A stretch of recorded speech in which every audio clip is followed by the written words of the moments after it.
Manso e suave é Cristo chamando, chama por ti e por mim. Bom dia, telespectador do Opção para a Vida, mas bom dia mesmo. Estamos juntos nesta manhã de terça-feira, hoje 27 de novembro. Hoje comemora-se o dia do técnico de segurança do trabalho, dia também internacional do combate ao câncer, essa doença temida por tudo e por todos, porque essa doença, ela não escolhe idade. Há crianças que já nascem com o câncer já se manifestando em seu corpo indefeso. E outros se manifestam quando a pessoa ainda é jovem, outros na idade já avançada. De sorte que é uma doença que tem cura sim no começo, quando se faz a prevenção. E eu quero até aproveitar aqui, dar uma dica para os homens e para as mulheres também. As mulheres já sabem, né? Devem fazer um exame diário das mamas, se vê alguma glândula desenvolvendo, alguma coisa estranha, corre porque tem jeito. Os homens é na próstata. Muito comum, câncer de pênis também, hoje está sendo muito propagado, e na próstata também. É bom que os homens, nós homens, façamos periodicamente, todos os anos, exames preventivos. E aí você pode realmente evitar que esse mal maior trague a sua vida prematuramente. Essa é a recomendação que nós deixamos nesse dia de combate ao câncer. A melhor solução, a melhor maneira, a melhor forma de nós combatermos é a prevenção. Eu vi isso de um médico que estava fazendo exames de rotina. Pastor, a prevenção é o maior combate, é a cura, é a prevenção. Portanto, nesse dia do combate ao câncer, deixamos esta breve reflexão para todos. Quero lembrar a todos os irmãos que estamos ouvindo o pastor Levi, hoje ele estará concluindo a parte final desta mensagem. Ouvimos ontem a primeira parte, ouviremos hoje a segunda parte. E eu não tenho dúvidas que Deus falou ao seu coração e tem falado através de toda esta explanação da palavra. E eu queria, antes de nós ouvirmos o pastor Levi, deixá-los com uma música interpretada mais uma vez pelo conjunto coral Saracallen, que esteve abrilhantando pela passagem do 37º aniversário em nosso templo. Deus, certamente, 38º aniversário do conjunto coral Saracallen.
a senhora ficou pasmada, disse: olha, eu também não sei o nome da senhora, mas eu também sei o seu presente, o seu passado e o seu futuro. Ela disse: o senhor é médio? Eu disse: não, só na estatura. Eu quero dizer para a senhora que o meu passado e o seu passado eram iguais.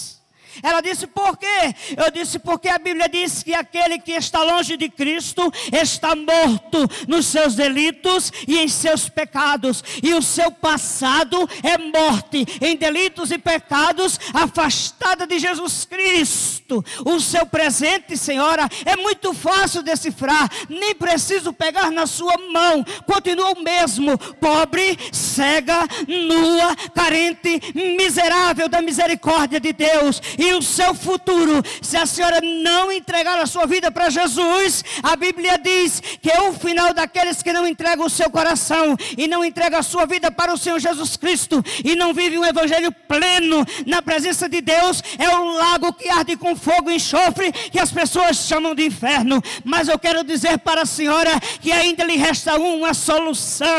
O meu passado era igual ao seu, o meu presente é diferente do seu, porque um dia um homem chamado Jesus Cristo, o filho de um carpinteiro, um homem simples, morreu numa cruz pregado e disse: telestai, tudo está consumado, eu não me lembro mais dos vossos pecados. E o meu presente hoje só é diferente do seu, porque ele me recebeu como filho. Bendito seja o nome do Senhor. E o seu futuro pode ser igual ao meu.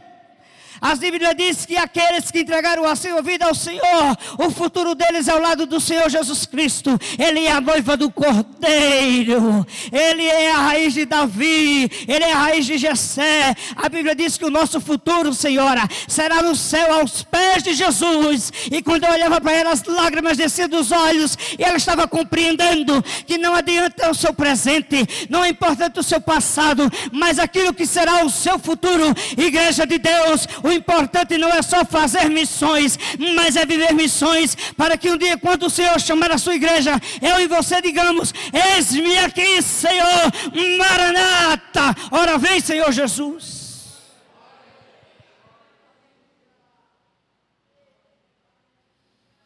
Ai, irmãos,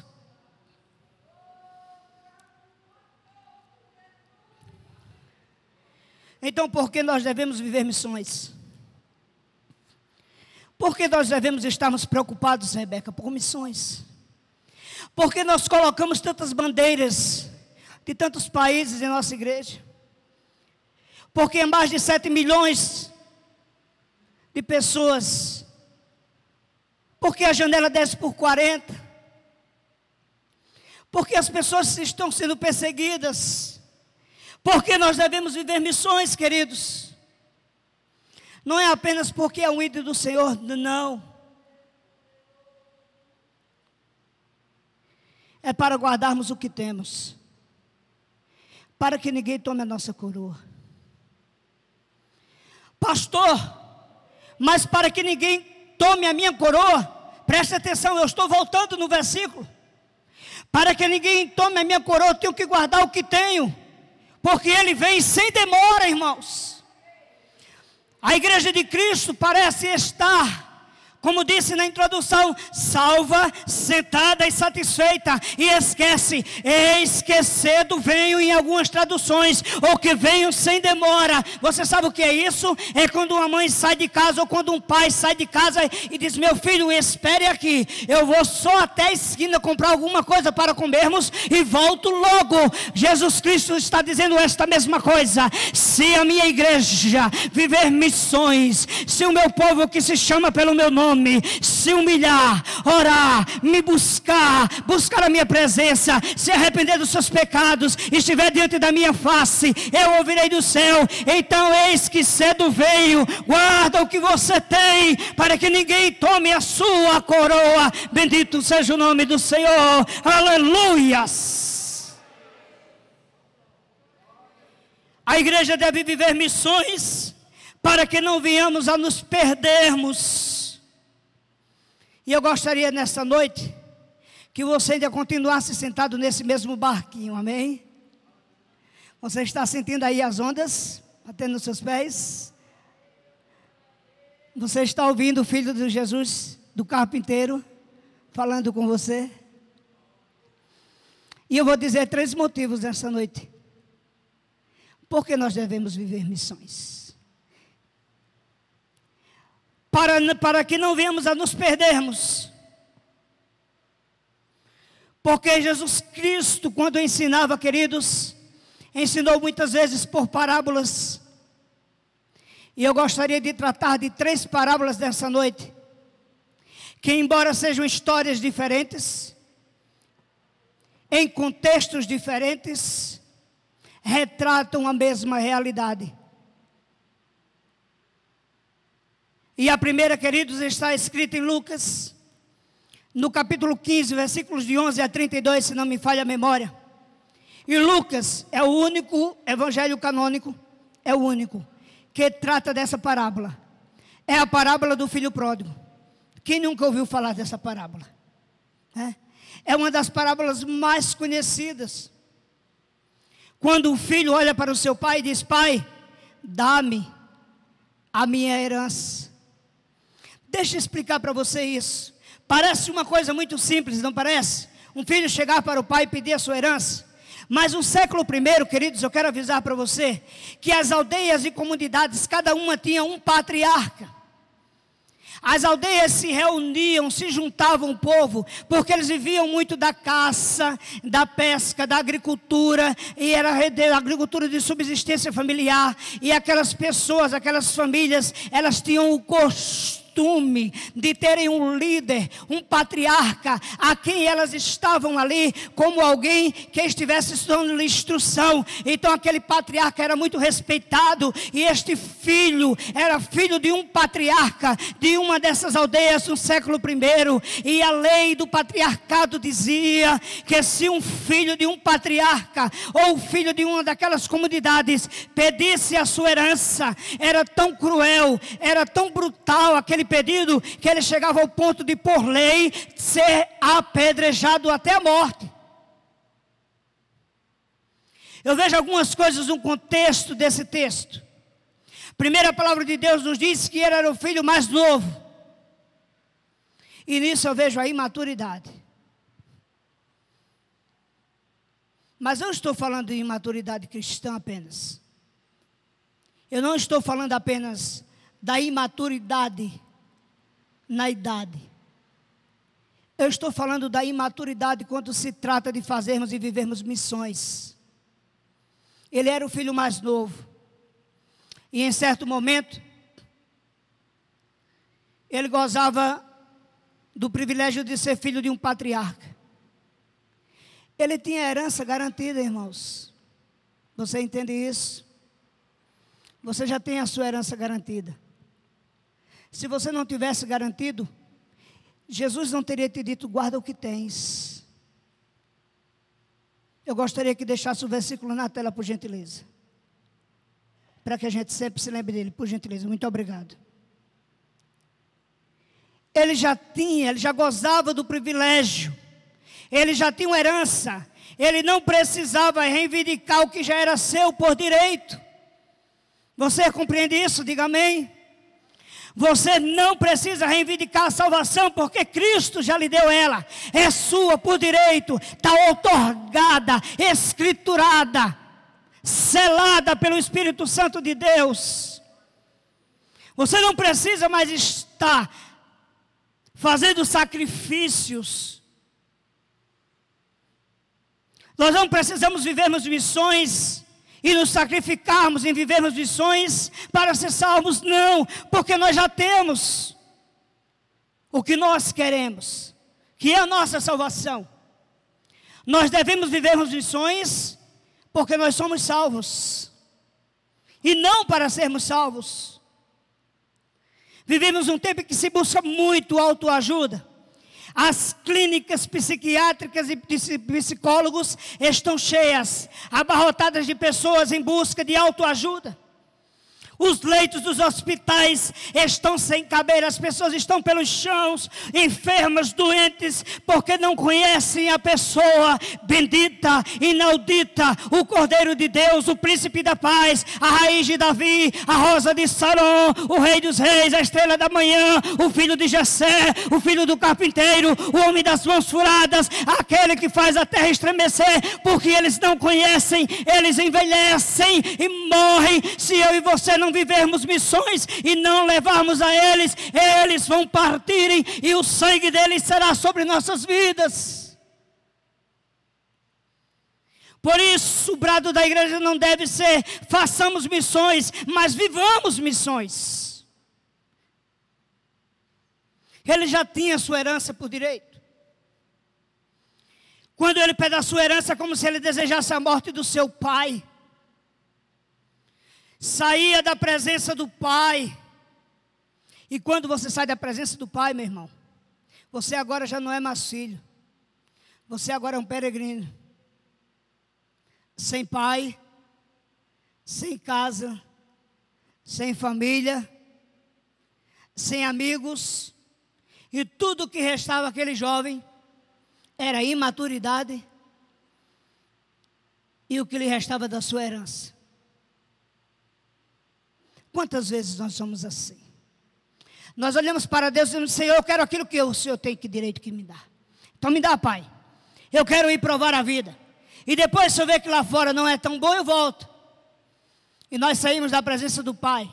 E a palavra de Deus nos diz: não te apresses em sair da presença dEle. E aquele filho sai da presença do pai,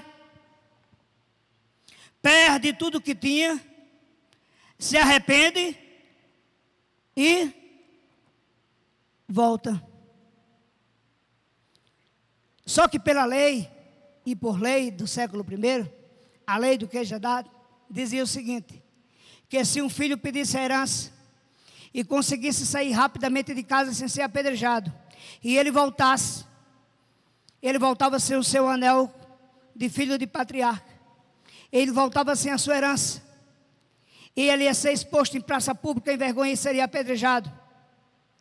Então é por isso que o patriarca, que era um homem honrado, um homem conhecedor já de idade avançada, quando ele olha e vê o seu filho de longe, ele não espera que as pessoas deem mão do seu filho, dê cabo dele. E ele mesmo com poucas forças, com idade avançada, a Bíblia diz que ele corre ao encontro do seu filho. Ele lhe abraça fortemente, como quem diz: nos meus braços você está protegido, nos meus braços você está resguardado, na minha casa tem lugar para você sim, nos meus braços você pode descansar, porque mal algum te sucederá, praga alguma chegará à tua tenda, porque aos meus anjos eu darei ordem ao teu respeito, para que te guardem de noite e de dia. Bendito seja o nome do Senhor. E aquele pai pega os filhos, quem sabe todo sujo, mal cheiroso, descabelado, triste, e o filho cabisbaixo diz: não posso ser teu filho, recebe-me ao menos como um empregado teu. Mas sabe, queridos, eu quero dizer para você que o Deus que nós conhecemos esta noite é um Deus que nos pega no colo, que nos abraça, que nos chama de filho, independente da situação em que nós nos encontramos. Sabe por que esse filho se perdeu?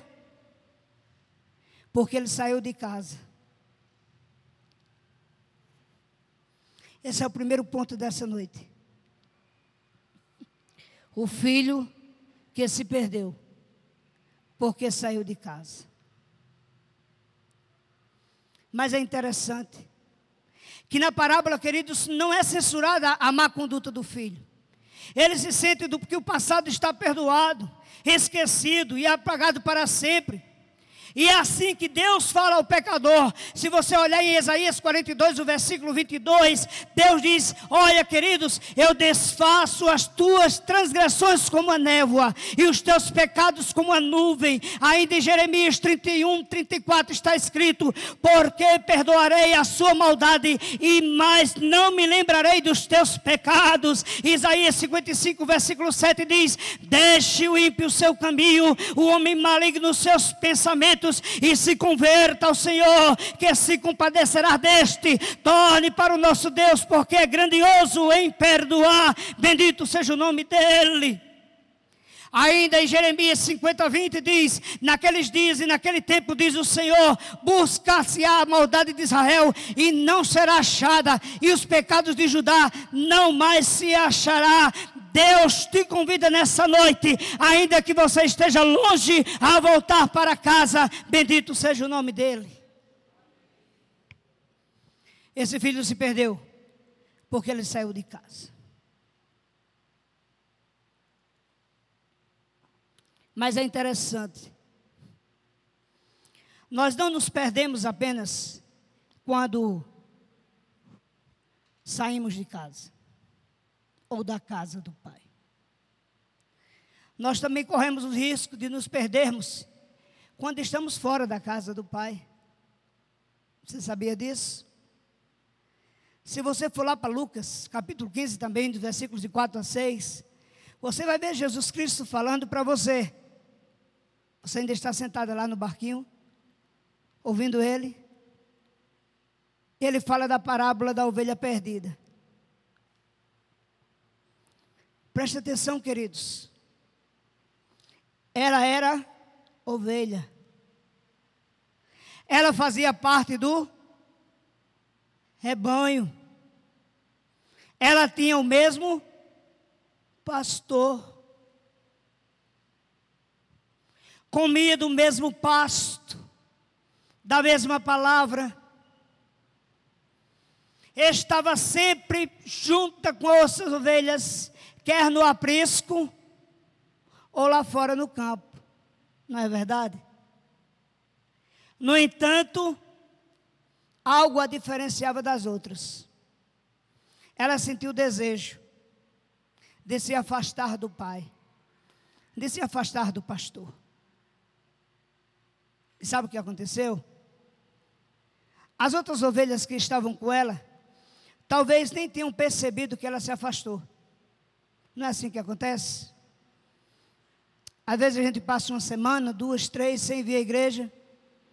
E às vezes ninguém se lembra que a gente não veio à igreja. Mas o pastor se lembra.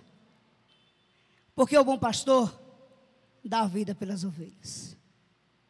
E ela se afasta, diz o texto.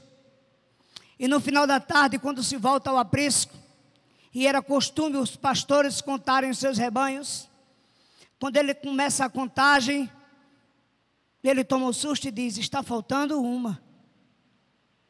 E agora, neste momento, esse pastor esquece das 99 que estão no aprisco, que continuam comendo do seu pasto, que continuam resguardadas e guardadas, e ele sai em busca agora de uma ovelha que se perdeu, não porque saiu de casa, mas porque estava fora de casa. Por isso a palavra de Deus diz: eis que cedo veio sem demora, guarda o que tens, não saia da casa do Pai, para que você não se perca. E se você estiver fora da casa do Pai, não saia da presença dEle, para que você não se perca. Esta ovelha se perdeu porque saiu da presença do pastor. Ela saiu dos olhos do Pai, ela se afastou. E quando ele olha, voltou correndo, e quem sabe em busca, em procura daquilo. E ele encontra. E ele diz: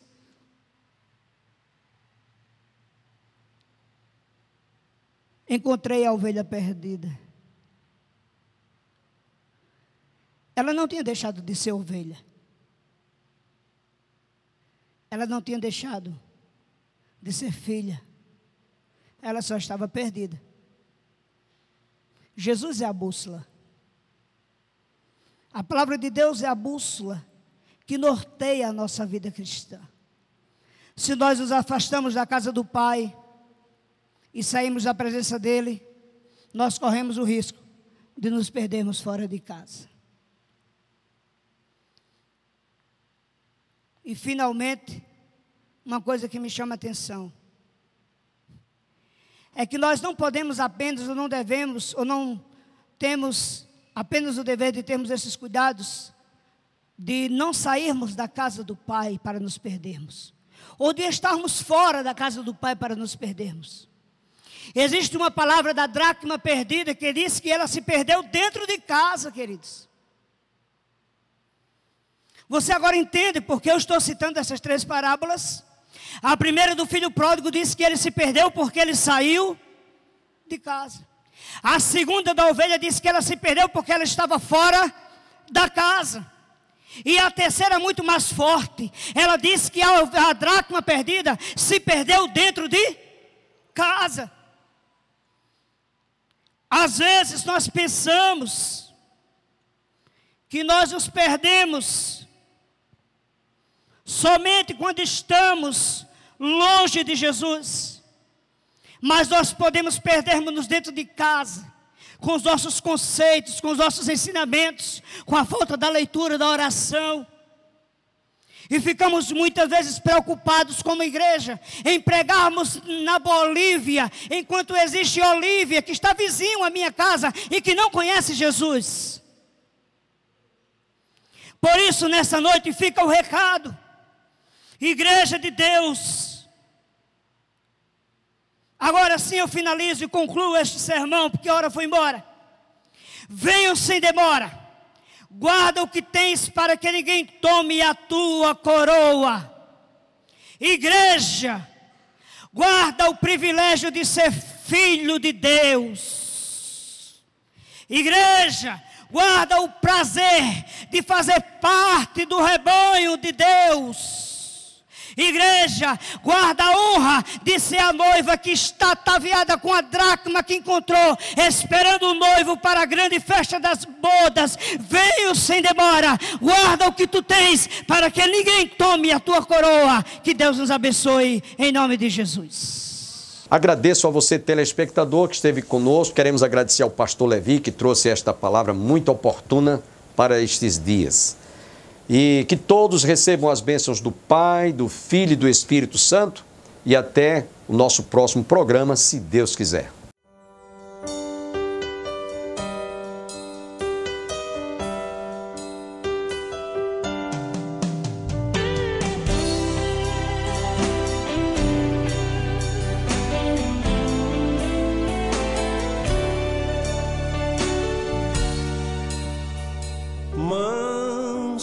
Suave é Cristo chamando, chama por ti.